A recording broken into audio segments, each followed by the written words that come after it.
बिस्मिल्लाहिर्रहमानिर्रहीम। अस्सलाम वालेकुम दोस्तों, अपनी नेक्स्ट वीडियो के साथ आपको वेलकम करता हूं अपने इस चैनल में। दोस्तों, एक नई डेवलपमेंट आई है। जैसा कि चंद दिन पहले एक न्यूज़ थी कि असाइलम सीकर जो हैं उन्होंने भूख हड़ताल की है और उसके साथ साथ उन्होंने स्ट्राइक की या एहतजाज किया है कि हमें इन जो एक्स आर्मी बैरिक्स थे वहाँ से निकाला जाए। लेकिन वहाँ से प्रीति पटेल ने निकालने से इनकार कर दिया था और उसके बाद काफ़ी डेवलपमेंट आई कि लोगों की तरफ से हज़ारों कॉल्स होम ऑफिस को की गई। जो पार्लियामेंट के मौजूदा और साबका मेंबर थे उन्होंने काफ़ी ज़्यादा प्रेशर डाला और प्रीति पटेल पे ह्यूमन राइट्स ऑर्गेनाइजेशंस की तरफ से काफ़ी ज़्यादा प्रेशर डाला गया कि उन बैरिक्स को बंद किया जाए। लेकिन प्रीति पटेल ने बिल्कुल इस पे आमादगी ज़ाहिर नहीं की, बल्कि एक इंटरव्यू में ये कहा था कि इन बैरिक्स में ही रहेंगे असाइलम सीकर्स।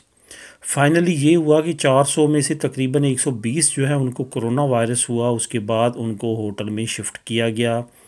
जब पानी सर से गुज़रने लगा तो मज़ीद जो है कुछ असाइलम सीकर्स को जिनको मज़ीद कोरोना वायरस हुआ उनको भी शिफ्ट करने का प्रोग्राम बनाया गया।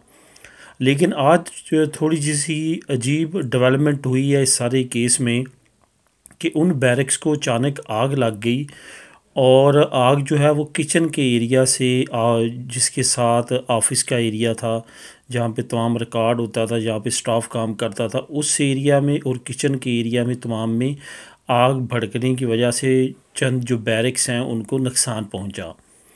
तो उसके बाद जो है वो पुलिस ने जो है वो तहकीकात शुरू कर दी है, इन्वेस्टिगेशन शुरू कर दी गई है। लेकिन हैरत की बात यह है कि प्रीति पटेल की तरफ से अभी इन्वेस्टिगेशन जारी है, उसकी तरफ से धमकियां देना शुरू उन्होंने कर दी हैं असाइलम सीकर्स को। उन्होंने कहा कि सबसे पहली तो असाइलम सीकर ने ये गलती की कि उन्होंने इन बैरिक्स में ना रहने का रहने का एतराज़ क्यों किया, ना रहने की ज़िद क्यों की। ऐसा महसूस होता है, ऐसा महसूस भी नहीं कहा। उन्होंने कहा कि ये जो है जिन्होंने ये सब कुछ किया है उन पे जो है वो सख्ती से निपटा जाएगा। आने वाले वक्त में हम जो है वो असाइलम सीकर की कवानीन पे अमल कर रहे हैं। हमने मज़ीद जो है वो कानून ले के आने असाइलम सीकर्स को। इस साल के अंदर अंदर आप देखेंगे हम असाइलम सीकर्स के लिए नए कवानीन ले के आते हैं और हम टैक्स पेयर का जो पैसा है वो ज़ाया हम नहीं होने देंगे, ब्ला ब्ला ब्ला, इस तरह की उन्होंने गुफ्तगू की है। यहाँ पे मीडिया में ये सबसे ज़्यादा न्यूज़ जो है वो उन्होंने हाइप जो है वो क्रिएट की है।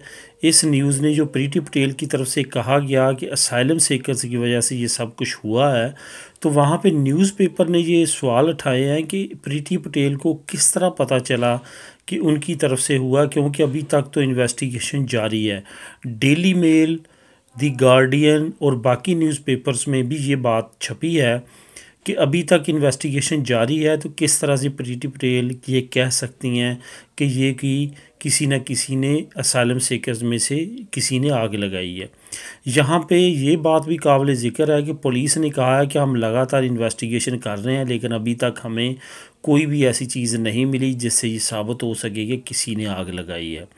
ये हादसा भी हो सकता है।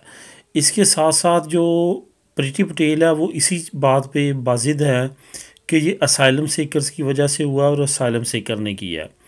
अब असाइलम सीकर्स को वहाँ से निकालना शुरू कर दिया गया क्योंकि उन बैरक्स को काफ़ी ज़्यादा आग लगी थी, जिसके बाद वहाँ पे काफ़ी नुकसान हुआ है। डेली मेल ने उसकी फुटेज भी जारी की है। दी गार्डियन ने उसके बारे में काफ़ी डिटेल के साथ बात की है कि क्या असल में इशू हुआ है। तो आने वाले वक्त में इसको लेके हो सकता है कि होम ऑफिस की तरफ से काफ़ी ज़्यादा और यानी कि प्रीति पटेल की तरफ से कह सकते हैं होम ऑफिस ने वही करना जो प्रीति पटेल ने कहना है, क्योंकि वही होम सेक्रेटरी हैं। और साथ साथ उसने ये भी कहा है कि होम ऑफिस जो है पुलिस वालों के साथ मिल के इन्वेस्टिगेशन कर रहा है और जो जो असाइलम सीकर्स में मुलव्वस होंगे उनको कड़ी से कड़ी सज़ा दी जाएगी और उनको जो है वो आने वाले वक्त में असाइलम सीकर्स को टैक्स पेयर का जो पैसा है वो ज़ाया नहीं होने दिया जाएगा। इस तरह की गुफ्तगू की है। उसका लिंक मैं आपको डिस्क्रिप्शन में दे देता हूँ, आप भी इस न्यूज़ को डिटेल के साथ पढ़ सकते हैं। तो दोस्तों, मिलेंगे अपनी नेक्स्ट वीडियो में नई न्यूज़ के साथ। अल्लाह हाफिज़।